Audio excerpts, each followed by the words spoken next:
চলে এসেছি আর একটা বিয়েবাড়ির খাওয়া দাওয়া নিয়ে। আর এই যে তিনটে পুচকুকে দেখছেন, এদের আমি মিমি।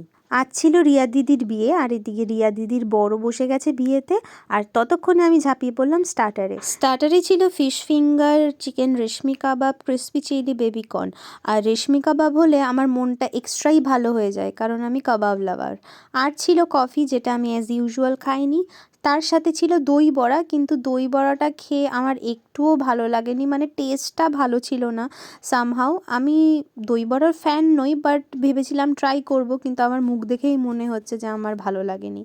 যাই হোক, তারপর ছিল ককটেলে যেটা নিয়েছিলাম সেটাও আমার খুব একটা ভালো লাগেনি অ্যাজ ইউজুয়াল। আর তারপর আমার এই পুচকু বোনঝিটার সাথে একটু মজা করলাম, আর দেন চলে গেলাম মেন কোর্সে। কিন্তু মেন কোর্স বুফে ছিল, তো আমি ঠিক করে খেতে পারিনি।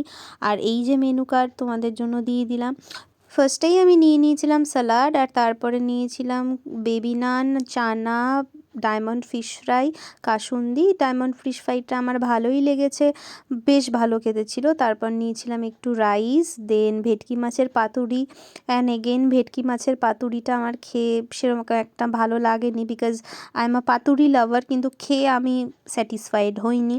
আর সাথে ছিল মাটন কষাটা ভীষণই ভালো ছিল, আমি ভালোই খেয়েছি। আর শেষ পাতে ছিল চাটনি আর পাঁপড়।